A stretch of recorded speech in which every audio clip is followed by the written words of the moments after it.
Baik, untuk lebih jelasnya, insya Allah akan dibahas oleh beliau, Ustadz Samsul Hidayat.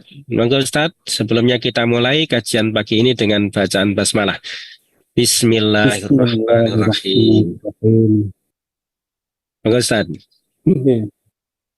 Assalamualaikum warahmatullahi wabarakatuh. Innal hamdalillah nahmaduhu wa nasta'inuhu wa nastaghfiruh wa na'udzu billahi min syururi anfusina wa sayyiati a'malina. May yahdihillahu fala mudhillalah wa may yudlil fala hadiyalah.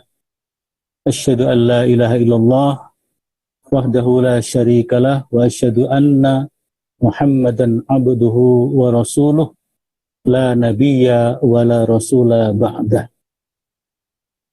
Ya ayyuhalladzina amanu taqullaha haqqa tuqatih wa la tamutunna illa wa antum muslimun. Para jamaah sekalian, Bapak Ibu, Sivitas Akademika UMS khususnya, dan jamaah kajian tarjih online UMS pada umumnya yang mungkin sebagian mengikuti lewat Zoom, ada yang mengikuti lewat YouTube, TV-mu, dan juga jaringan televisi TV-mu di seluruh Indonesia. Alhamdulillah, kita panjatkan puji syukur kepada Allah Subhanahu wa Ta'ala pada pagi hari ini. Kalau di Solo sekitarnya, Solo Raya, pagi cukup cerah ya. Kita dapat bersilaturahim, silatul ilmi dan silatul fikri untuk mengkaji syariat Islam, terutama sunnah-sunnah Rasulullah Sallallahu Alaihi Wasallam. Dalam sebuah hadis diriwayatkan oleh Imam At-Tirmidzi, Abu Hurairah mengatakan, qala Rasulullah sallallahu alaihi wasallam, inna awwala ma yuhasabu bihil abdu yaumal qiyamati min amalihi salatuhu. Fa in salahat faqad aflaha wa anjaha. Wa in fasadat faqad khaba wa khasara. Nabi mengatakan amalan seorang hamba yang pertama-tama akan dihisab atau dihitung pada hari kiamat dari amalan-amalan hamba tersebut adalah sholatuhu, sholatnya. Fa'in sholahat, apabila sholatnya itu baik, faqad aflaha wa anjaha. Kalau sholatnya baik, maka orang tersebut aflah. Aflah itu beruntung. Wa anjaha, ini dari kata najaha. Najaha itu lulus, berhasil lulus. Nah, sebaliknya wa in fasadat, dan apabila sholatnya fasad, sholatnya rusak, maka faqad khaba wa khasara, maka orang tersebut celaka dan rugi. Khaba wa khasara. Fa'in tangkoso, apabila ada kekurangan atau mungkin pelaksanaan sholatnya sudah dilaksanakan dengan baik, tapi ada unsur-unsur yang kurang, maka di sini disebut oleh Nabi, fa'inin tangkoso min faridatihi syai'un, apabila ada seorang hamba yang ketika melaksanakan kewajiban sholat ada kekurangan nilai dari sholat wajib tersebut, qala Rabbu, Allah mengatakan, ini menurut Nabi SAW, ungzuru hal li'abdi min tatawwu'. Lihatlah, ini dia yang suruh melihat, tentu para malaikat yang menghitung amalnya seorang hamba itu ya. Lihatlah apakah hambaku ini memiliki amalan-amalan sunnah atau sholat-sholat sunnah. Fayukammalu minha ma intangkoso minal faridoh. Maka lengkapilah ya, lengkapkanlah ya. Hendaklah dilengkapkan amalan-amalan sunnah itu atas kekurangan-kekurangan dari amalan wajibnya. Jadi kalau wajib kita mungkin ketika sholat itu ya kita sudah laksanakan takbiratul ihram, doa iftitah, surat al-fatihah, surat Al-Quran, rukuk sujud, seluruhnya sudah kita laksanakan, tapi di dalam sholat itu mungkin terganggu pikiran kita, tiba-tiba ingat ini, ingat itu, ya. Sehingga harusnya kita fokus sholat, tapi pikiran kita terganggu, ada sesuatu yang hilang. Kebetulan tadi sebelum sholat itu nyari-nyari nggak ketemu. Dalam sholat tiba-tiba ingat, nah, malah nemu, oh barang saya tadi di sana. Nah ini kan mengurangi ya, mengurangi nilai sholat, mengurangi kekhusyuan sholat, ataupun mungkin bisa juga kurang rekaatnya, tetapi tidak ingat sama sekali dan tidak sempat sujud sahwi ketika ya karena memang tidak ingat kalau itu kurang. Maka Allah mengatakan, lihatlah apakah di hamba-hambaku ini ada amalan-amalan sunnah. Nah kalau ada, fayukammalu minha ma intangkoso minal faridoh. Nah, kalau ada amalan-amalan sunnah, hitunglah amalan sunnahnya untuk melengkapi hal-hal yang kurang dari amalan-amalan wajib tersebut. Tsumma takunu sa'iru a'malihi ala hadza. Maka seluruh amalnya menjadi sempurna. Karena tadi disempurnakan dengan nilai-nilai kebaikan di dalam amalan sunnah kita. Jadi kita pada sholat rawatib, qobliyah, ba'diyah, ya, itu salah satu fungsinya di samping kita memperbanyak ketaatan dan amal utama di hadapan Allah, juga sekaligus dinyatakan oleh Allah di dalam hadis ini. Jadi hadis ini hadis nabawi sekaligus hadis qudsi. Ada unsur hadis qudsinya di sini karena Nabi mengatakan qala Rabbu azza wa jalla unzuru hal li abdi min tatawwu'. Nah, jadi amalan sunnah itu dinyatakan oleh Allah sendiri akan bisa melengkapi, menutupi kekurangan-kekurangan kita ketika kita ada kekurangan di dalam melaksanakan amalan-amalan wajib kita. Jadi ada beberapa fungsi di situ ya. Jadi kita bisa menambah ketaatan kita kepada Allah, namanya tatawwu'. Kita juga mengamalkan amalan yang utama. Dalam Al-Quran disebut dengan kata-kata nafilah. Nafilah itu amalan utama, amalan tambahan. Nah, jadi itu fungsi kita melaksanakan sholat sunnah. Nah, salah satu sholat sunnah yang dituntunkan oleh Rasulullah Sallallahu Alaihi Wasallam adalah sholat sunnah isyraq atau syuruk, ya. Isyraq atau syuruk, yaitu kata isyraq atau syuruk itu berasal dari kata syarqun. Syarqun itu timur, ya. Lawannya ghurbun, barat. Jadi syarqun itu timur. Timur itu berarti tempat terbitnya matahari. Berarti syarqun adalah waktu terbitnya matahari. Syuruk itu waktu dan tempat terbitnya matahari. Matahari terbit dari arah timur. Nah, syuruk juga bisa bermakna menerangi. Jadi artinya bisa timur, terbit, menerangi. Nah, terkait dengan sholat isyraq atau sholat syuruk. Sholat syuruk atau sholat isyraq adalah sholat yang dilaksanakan pada saat matahari setelah terbit, agak meninggi sedikit, ya sekitar 10-15 menit setelah terbit. Nanti kalau tinggi lagi, yaitu sekitar 25-30 menit, itu sudah masuk waktu duha.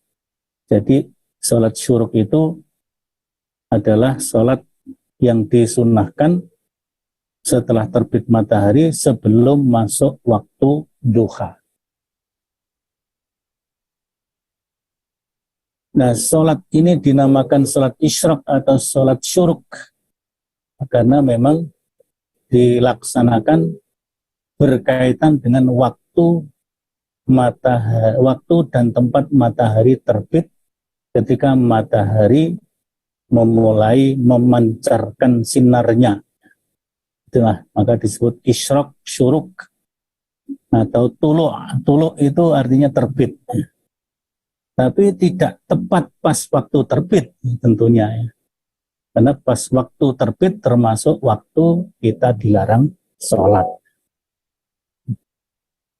Nah, sholat sunnah isyraq ini dituntunkan oleh Rasulullah melalui hadis yang diriwayatkan oleh Anas bin Malik. Dari Anas bin Malik.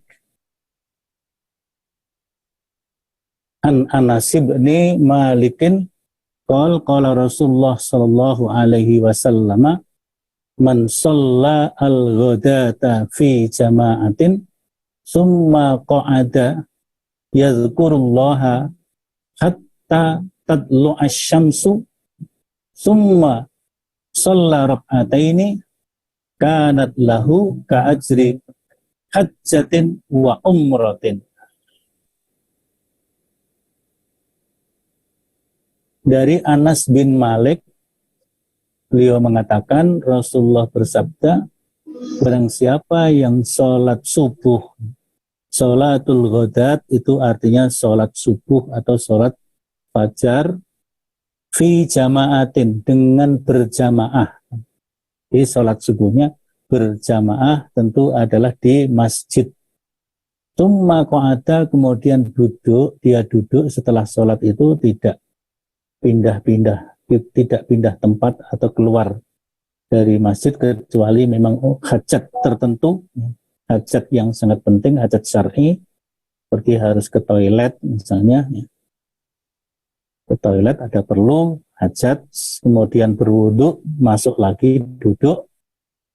Di situ disebut duduk dengan yazkurullah, dengan berzikir kepada Allah. Duduk dengan berzikir kepada Allah. Hatta tadlu asyamsu, sampai matahari terbit.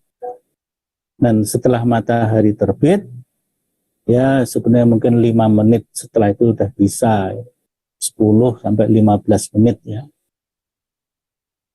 Summa shalla rak'atain. Nah, setelah matahari terbit sekira 5-10-15 menit itu dia melaksanakan sholat 2 rakaat. Kanat lahu ka'ajri hajjatin wa umratin. Maka dia akan mendapatkan pahala haji dan umroh. Qala wa qala Rasulullah SAW, Anas mengatakan Rasulullah menambah sabdanya, tamatin, sempurna, artinya sempurna pahalanya, sempurna pahala haji dan umrohnya. Jadi ini dalil disyariatkannya, disunahkannya, sekaligus di dalamnya ada keutamaan yang dikandung dari pelaksanaan sholat sunnah isyraq ini atau sholat sunat syuruk. Jadi sholat ini memang disunahkan dan ini sudah dibahas oleh Majelis Tarjih untuk di Jawa Tengah tahun 2017 yang lalu, jadi sebelum pandemi sudah dibahas dalam sidang tarjih yang disebut dengan Muswil Tarjih Jawa Tengah, diputuskan bahwa sholat sunat syuruk ini merupakan amalan sunnah yang syar'i, yang masyru', yang disyariatkan. Nah, kemudian diperkuat dalam Munas Tarjih ke-31 di Gresik tahun 2021. Di saat-saat pandemi, Munas Tarjihnya berlangsung blended offline dan online. Offline-nya tuan rumahnya di Jawa Timur, yaitu di Universitas Muhammadiyah Gresik, dan juga di PP Muhammadiyah Yogyakarta, dan peserta-peserta dari wilayah-wilayah dari bergabung melalui jaringan Zoom di tempatnya masing-masing. Jadi ini sudah menjadi bukan hanya fatwa, tapi menjadi putusan. Menjadi putusan, sehingga kita bisa melaksanakan, apalagi di dalam putusan itu dituangkan juga dalil-dalilnya. Ya. Dalil-dalilnya. Tadi dalil dari Imam At-Tirmizi itu hadisnya adalah Hasan. Hadis Hasan termasuk kategori hadis makbul atau al-ahadis al-makbulah atau as-sunnah al-makbulah.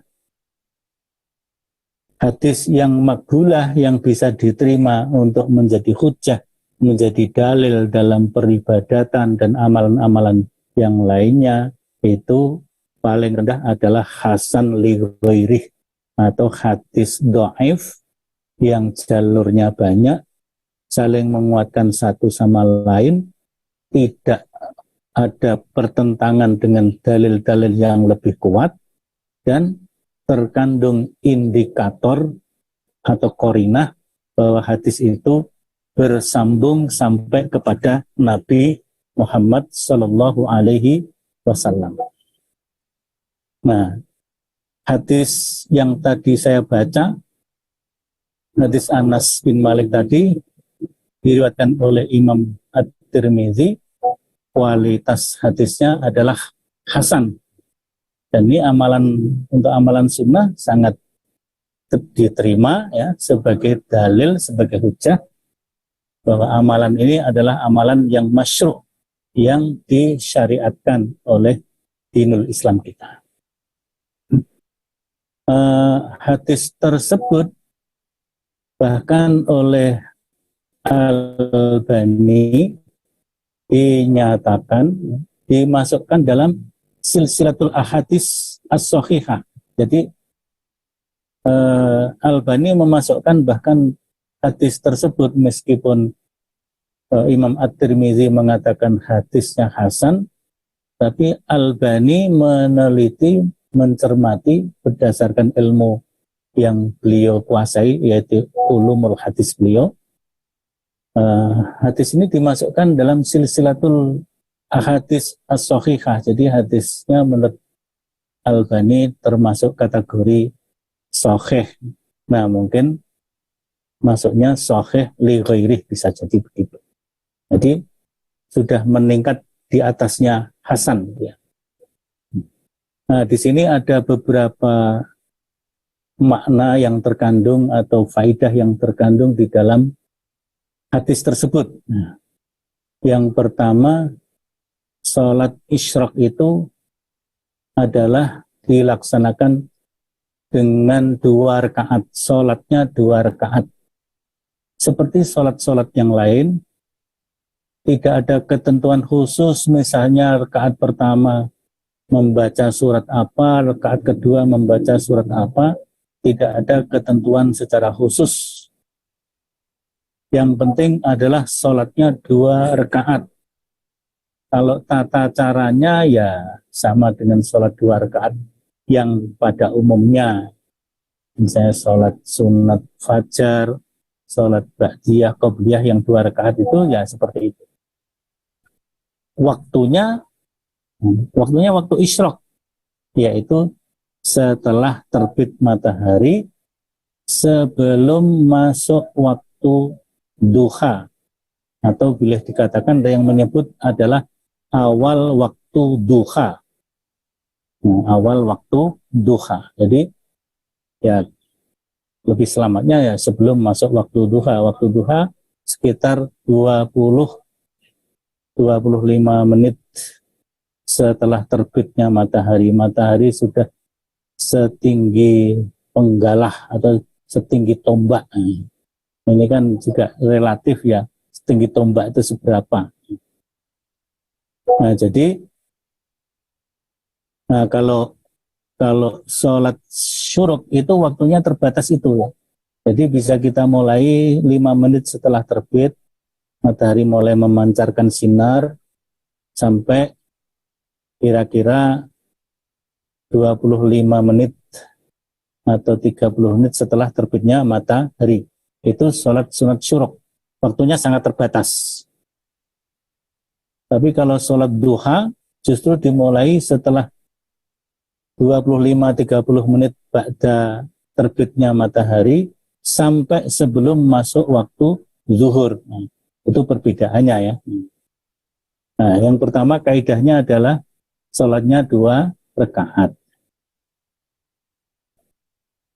Yang kedua, di dalam hadis Nabi tersebut disebutkan sampai matahari terbit dan agak naik setinggi 1 tombak, yaitu sekitar 12-15 menit kurang lebih gitu ya, setelah matahari terbit, karena Rasulullah SAW melarang sholat di saat matahari terbit, matahari di tengah-tengah, di atas kepala kita, pas di atas kepala. Jadi sebelum masuk waktu zuhur, ketika matahari betul-betul di tengah. Waktu zuhur itu kan ba'da zawal ya. Matahari setelah condong sedikit ke barat, itu baru masuk waktu zuhur. Boleh kita melaksanakan sholat. Kalau pas di tengah tidak boleh. Masuk yang dilarang. Dan juga saat matahari terbenam. Saat matahari terbenam. Maghrib itu di saat matahari setelah terbenam beberapa menit, kemudian masuk waktu ya 1-2 menit setelah terbenam masuklah waktu maghrib. Nah, jadi sholat isyraqnya setelah terbit ya, sekitar tadi ya 5 menit sudah bisa lah, 5 menit, 10 menit, 15 menit itu sudah bisa. Jadi waktunya memang singkat gitu ya. Kalau dihitung dari 5 menit setelah terbit sampai 20 menit ya sekitar 15 menitan waktu sholat sunat isyraq. Ya. Kalau sholat duha waktunya cukup panjang. Setelah matahari setinggi tombak atau setinggi penggalah ya sekitar 25-30 menit sampai sebelum matahari di tengah-tengah. Sebelum masuk waktu zuhur dalam arti sebelum matahari di tengah-tengah, karena kalau pas tengah itu kita termasuk waktu yang dilarang sholat. Kemudian yang ketiga, keutamaan dalam hadis tersebut lebih dikuatkan dengan perbuatan Nabi Shallallahu Alaihi Wasallam. Jadi di samping Nabi mengatakan, bersabda, barang siapa yang sholat subuh kemudian duduk zikir sampai terbit matahari, kemudian sholat 2 rakaat, itu kan sunnah qauliyah. Tapi juga ada sunnah fi'liyah. Sunnah fi'liyah dari Jabir bin Samurah. di dalam sunnah fi'liyah itu artinya sunnah yang menerangkan bahwa Nabi melaksanakan apa yang dijelaskan dalam hadis itu. Jadi Nabi menunaikan. Dalam hadis Jabir disebutkan Rasulullah Sallallahu Alaihi Wasallam jika selesai melakukan sholat subuh maka beliau duduk berzikir di tempat beliau sholat itu, berzikir, duduk, kemudian sampai matahari terbit dan agak meninggi, yaitu sekitar tadi ya 5, 10 sampai 15 menit, maka kemudian beliau melaksanakan sholat 2 rakaat. Nah, ini hadis dari Jabir bin Samurah. Kemudian yang berikutnya, keutamaan hadis ini juga disebutkan bahwa bagi orang-orang yang berzikir kepada Allah di masjid tempat dia sholat sampai matahari terbit dan tidak berbicara atau melakukan hal-hal yang tidak termasuk zikir, kecuali kalau wudhunya batal ya, kemudian keluar ke toilet untuk berwudhu dan kembali ke masjid ya, maka ini juga merupakan keutamaan zikrullah ya. Zikrullah ba'da sholat subuh sampai terbitnya matahari itu merupakan amalan yang utama ya, amalan yang utama. Dan yang dimaksud berzikir kepada Allah di dalam hadis ini zikrun zikir secara umum. Termasuk di dalam zikir di sini bisa membaca Al-Qur'an atau kita mengucapkan kalimat-kalimat thayyibah dengan kalimat tauhid, tahlil, tahmid, tasbih ya, dan sebagainya, pokoknya mungkin zikir pagi ya. Tapi juga kita melakukan kajian ilmu agama, misalnya ada pengajian ba'da subuh sampai menjelang terbitnya matahari, kemudian terbit matahari kajian subuh diakhiri, kemudian para peserta atau jamaah pengajian itu melaksanakan sholat 2 rakaat atau sholat syuruk. Jadi zikir itu zikrun sifatnya umum. Bisa zikir dalam arti tadi membaca kalimat-kalimat thayyibah atau membaca Al-Quran dan kajian, diskusi, tapi memang berkaitan dengan ilmu Allah ini ya, bukan ngobrol ngalor ngidul ya. Nah, kalau di masjid kemudian ngobrol itu sudah keluar dari zikrullah ya, akan mengurangi nilai sunat isyroknya gitu ya. Nah, maka Nabi mengatakan ta'ammatan atau ta'ammatin sampai 3 kali, ini untuk menekankan bahwa kita setelah sholat subuh itu, kalau kita duduk di masjid itu duduk untuk berzikir kepada Allah ya, zikirnya tadi bisa baca Quran, bisa membaca kalimat-kalimat thayyibah, doa-doa, bisa juga dengan melakukan kajian atau diskusi. Nah, kalau itu baru akan mendapatkan pahala haji dan umroh tamatin.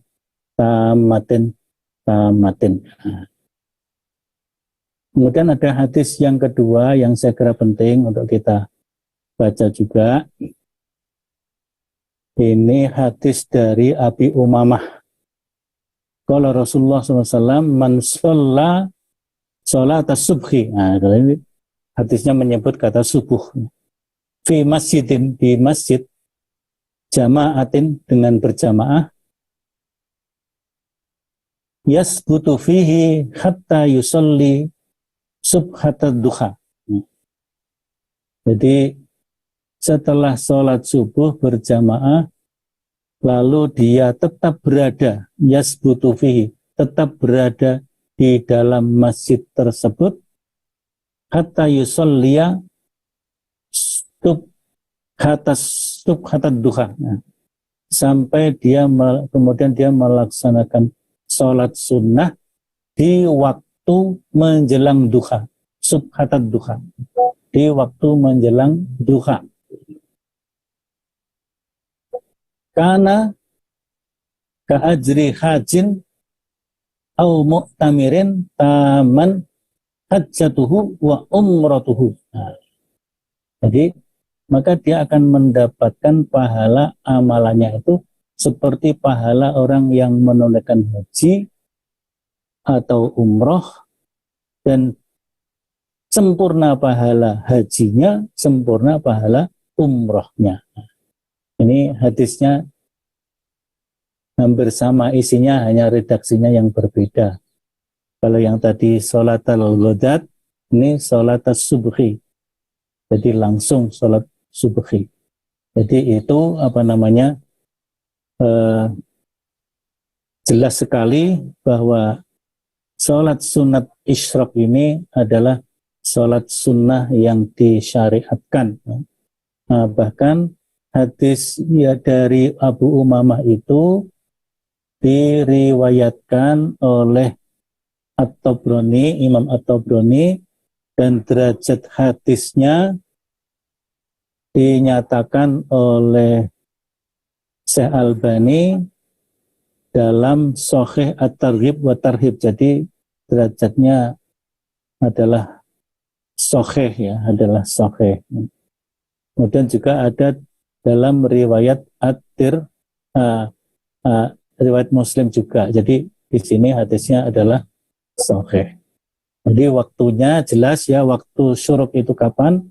Yaitu awal waktu duha atau sebelum masuk waktu duha, tapi setelah terbit matahari.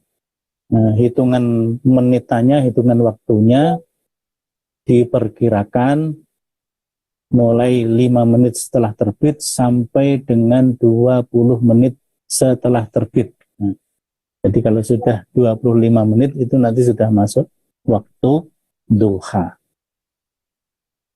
Kalau sholat isyraq hanya 2 rakaat, kalau duha bisa minimal 2, kemudian 4, kemudian 6, kemudian 8.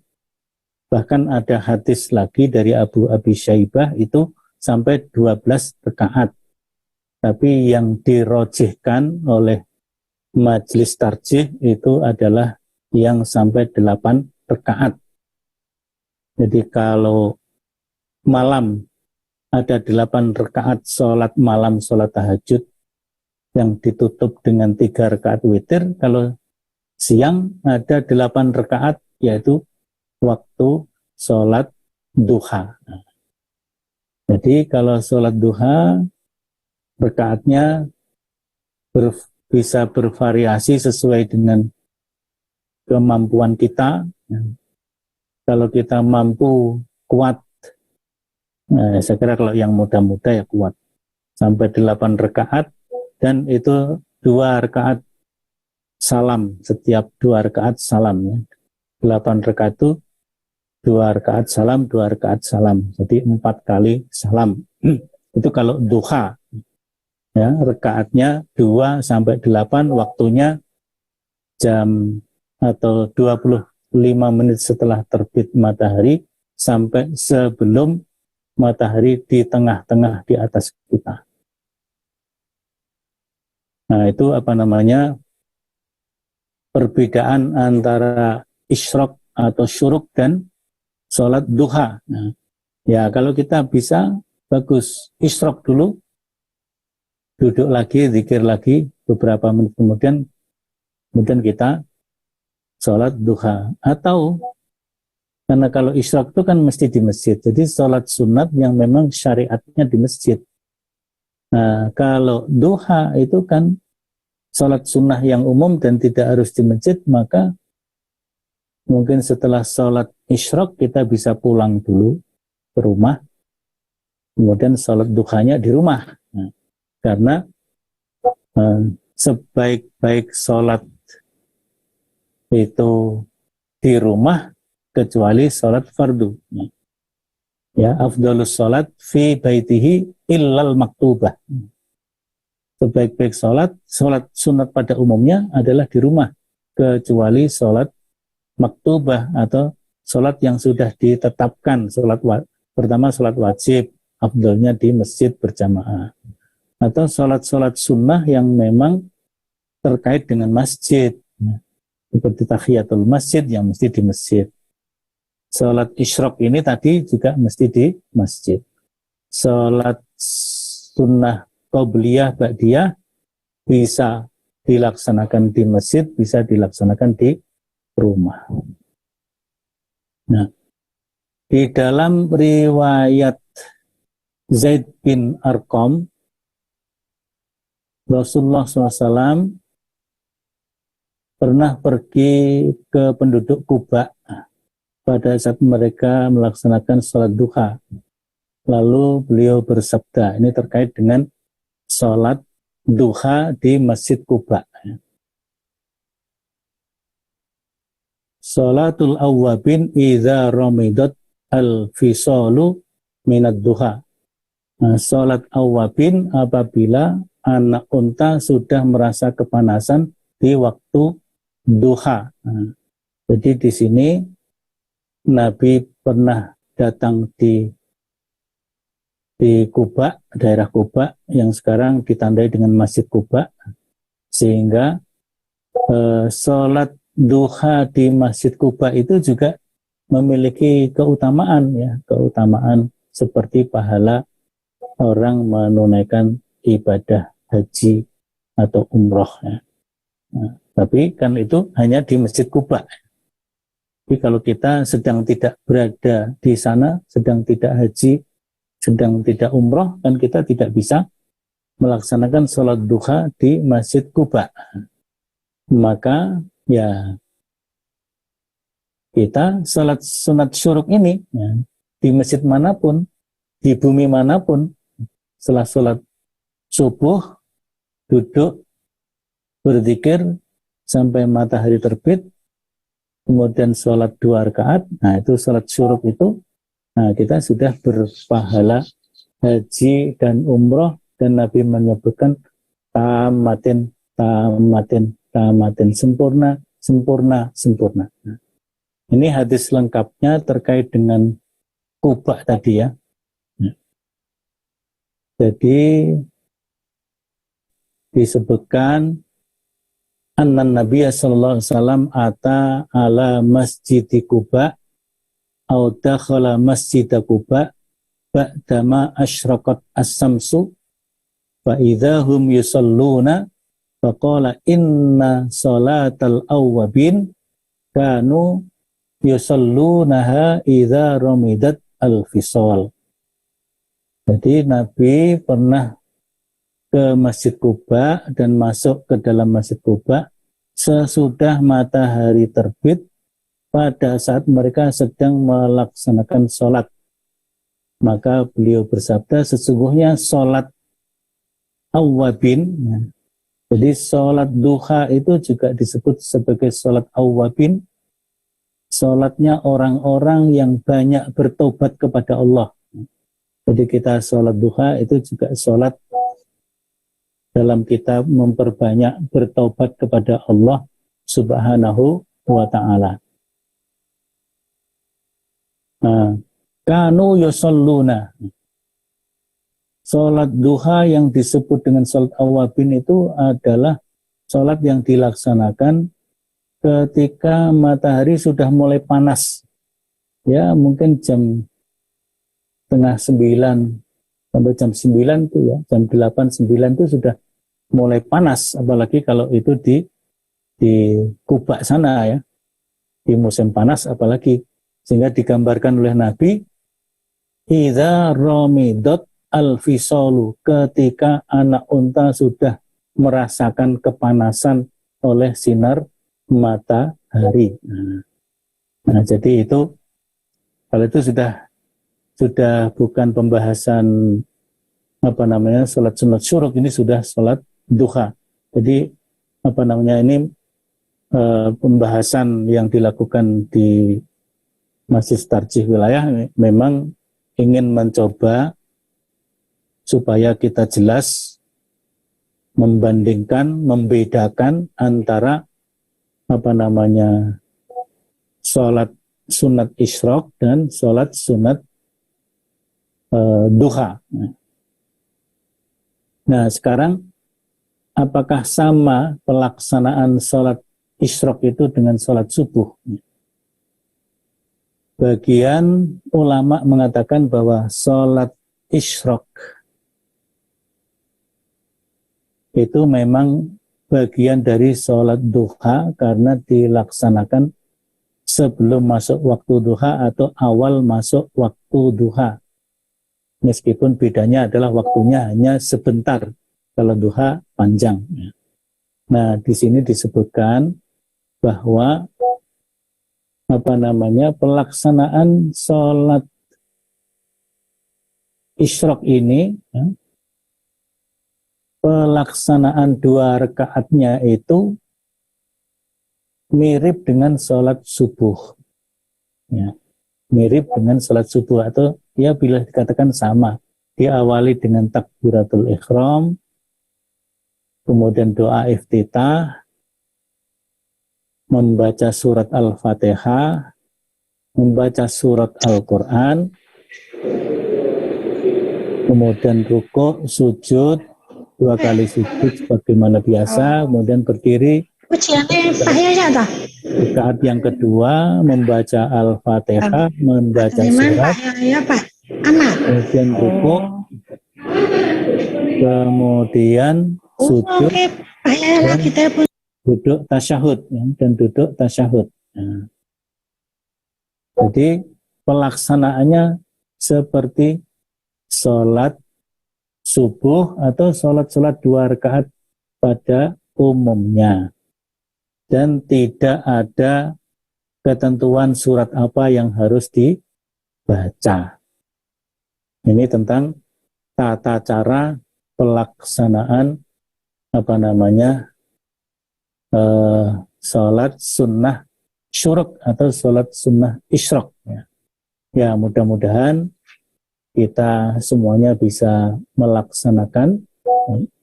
Karena di sini kalau dari segi kaifiyahnya mudah, sangat mudah.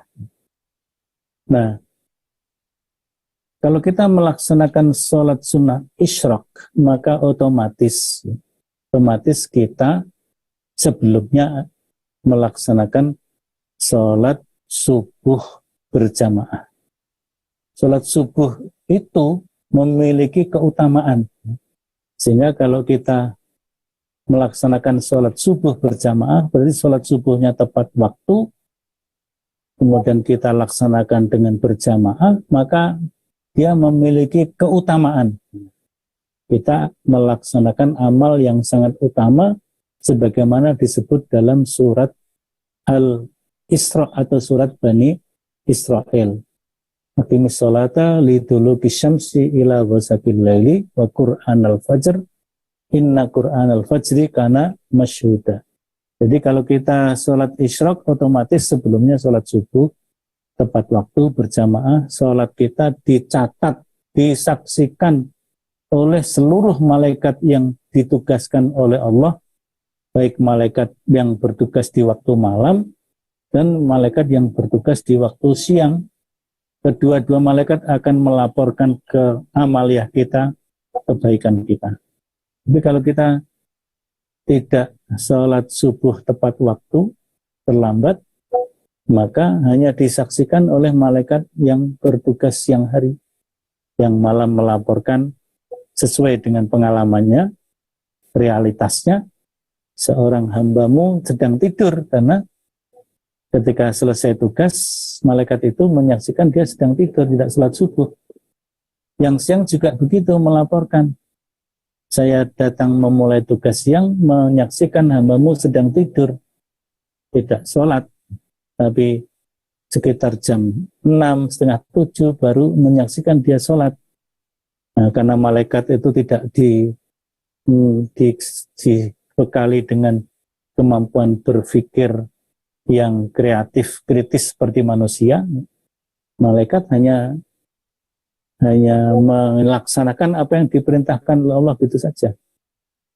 Jadi jam setengah 7 orang itu bangun, kemudian sholat 2 rakaat itu apakah sholat isyraq? Kalau sholat isyraq jelas tidak, karena tidak sholat subuh sebelumnya. Kalau sholat duha, apa betul itu sholat duha? Sholat subuh kok jam segitu? Nah, gitu kan? Nah, maka ini kalau kita melaksanakan sholat isyraq, otomatis kita menunaikan sholat subuh dengan berbagai keutamaannya. Kemudian yang berikutnya sekaligus ya berjamaah, fi jamaatin. Jadi berarti kita melaksanakan sholat subuhnya berjamaah, maka juga mendapatkan keutamaan sholat berjamaah. Ini saya kira penjelasan tentang tuntunan majelis tarjih yang diawali dari hasil sidang tarjih Muhammadiyah Jawa Tengah yang kemudian diperkuat di dalam Munas Tarjih ke-31 di Gresik tentang masyru'nya salat sunnah isyraq. Mudah-mudahan kita bisa melaksanakannya dan mendapatkan keutamaan dari salat-salat sunnah yang disyariatkan oleh Allah Subhanahu wa ta'ala melalui Rasulullah SAW. Saya kira demikian untuk kajian pagi hari ini. Terima kasih. Kami kembalikan kepada pembawa acara Ustadz. Baik, jazakallah khair Ustadz Samsul Hidayat. Sangat komprehensif dan sangat jelas ya sebenarnya terkait dengan sholat Isra ini. Tapi barangkali dari Bapak Ibu peserta masih ada yang hendak ditanyakan, bisa langsung raise hand, buka mic untuk menyampaikan, atau bisa dituliskan di kolom chat, gitu ya. Silakan. Ya, baik, masih ada 10 menit. Ya, masih ada waktu 10 menit, monggo. Yang bertanya. Barangkali sambil menunggu pertanyaan dari saya, mungkin Ustadz Samsul, berarti sholat syuruk Isra itu tidak bisa dilakukan di rumah, Ustadz?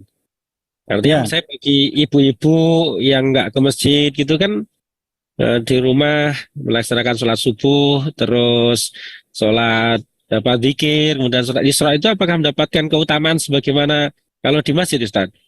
Jadi begini, kalau sholat sunnah isyraq itu memang berkaitan dengan sholat subuh berjamaah di masjid.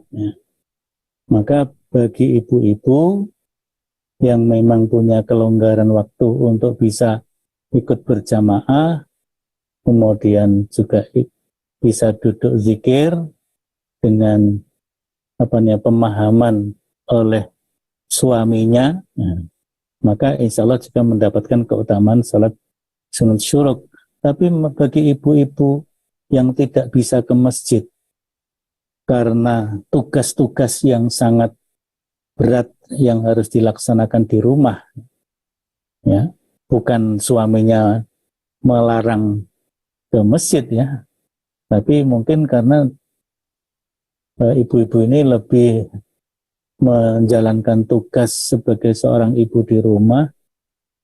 Apakah mungkin ketika masih punya anak kecil dan sebagainya, maka insya Allah ibu-ibu yang melaksanakan tugas kemanusiaan untuk keluarganya, dan itu juga sebagai tugas ibadah, maka dia otomatis sudah mendapatkan keutamaan sholat sunat isyraq itu, meskipun tidak melaksanakan sholat sunat isyraq, karena tugas-tugas yang harus dilaksanakan di rumah seperti menjaga anak-anak yang masih kecil, melayani dan macam-macamnya. Insya Allah gitu.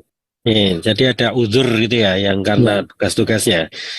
Baik Ustadz, kalau melihat pahalanya itu kan luar biasa ya, seperti umrah haji yang tam ya, yang sempurna begitu. Maka bagaimana ya bisa terkadang itu meluangkan waktu setelah subuh dan hingga suruk itu juga cukup harus ada upaya yang luar biasa. Ini mungkin Ustadz Samsul bisa memberikan tipsnya atau motivasinya yang lebih untuk masalah ini. Monggo Ustadz.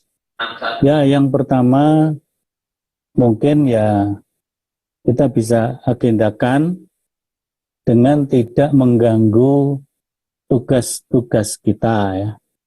Tugas-tugas misalnya sebagai pegawai yang harus datang jam sekian gitu kan.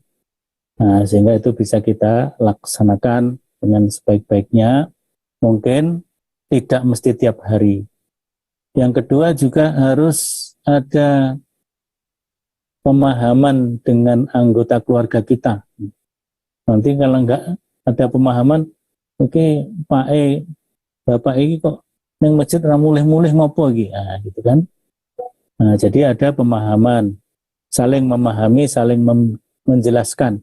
Bahkan kalau bagus malah suami istri itu sama-sama ke masjid, sama duduk zikir setelah sholat subuh, kemudian melaksanakan sholat sunat syuruk, pulang bareng-bareng. Nah, itu akan lebih aman, nyaman ya.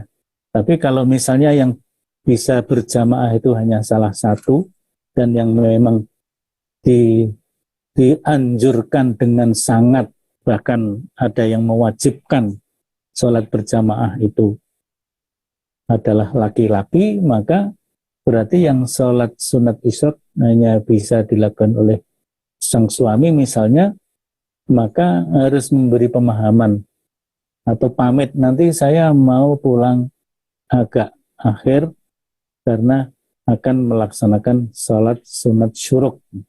Nah, istri yang mendapatkan penjelasan itu kemudian dia lego, lilo, bahkan mendorong, insya Allah meskipun dia tidak bisa berjamaah di masjid dan tidak bisa melaksanakan sholat isyraq sendiri, dia sudah mendapatkan kebaikan dari sholat sunat isyraq yang dilaksanakan oleh suaminya tersebut, insya Allah.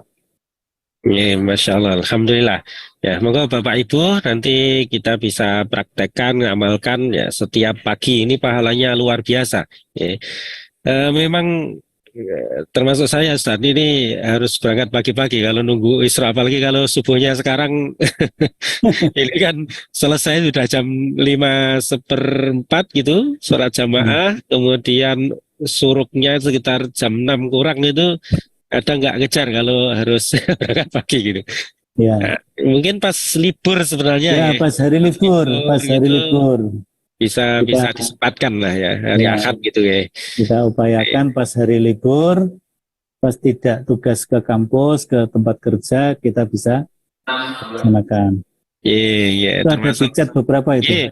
Ada dari Pak Rohyan, apakah menunggu waktu suruk bisa dengan diskusi keagamaan, jadi tidak zikir atau baca Quran? Ya, niku pripun Ustaz? Ya, tadi sudah saya sampaikan, zikirnya itu zikrun am, zikir secara umum. Nah, termasuk zikir itu adalah kita melaksanakan majelis ilmu. Majelis ilmu kan disebut juga majelis zikir ya.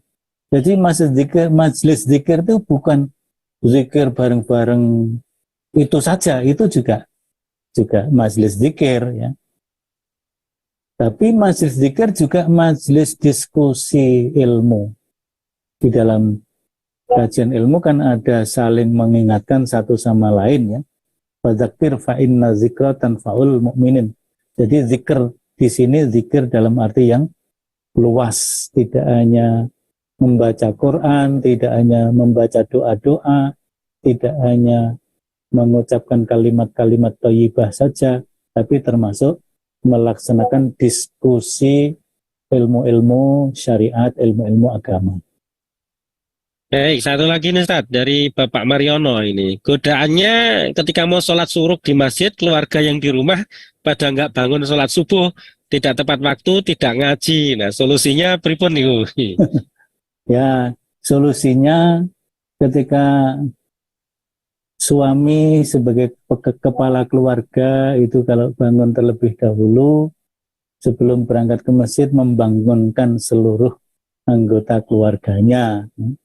Jadi membangunkan anggota keluarganya supaya siap sholat subuh, syukur bisa ikut bareng-bareng ke masjid. Kalau enggak bisa ya yang penting dibangunkan,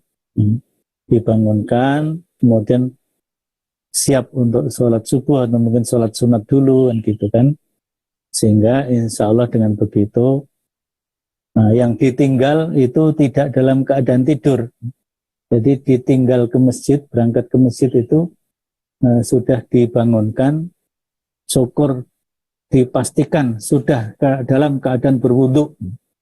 Kalau bangun baru bangkit dari berbaring, masih duduk di ranjang, bisa jadi akan kembali berbaring. Maka harus bangun, bangkit dan berdiri, bahkan sampai dipastikan mengambil air wudhu, sehingga tali-tali setan yang menghubungkan badan dengan ranjang itu sudah putus semua. Karena kalau baru duduk itu tali-tali setannya masih bersambung, nanti ditarik lagi oleh setan itu kembali berbaring, kembali tidur lagi. Nah, tali-talinya belum putus. Kalau berdiri, apalagi sudah berwudu atau mandi, maka tali-tali yang dipasang oleh setan itu sudah putus semua. Insya Allah kita keluarga yang kita tinggal ke masjid tadi tidak terlambat sholat subuhnya, insya Allah gitu.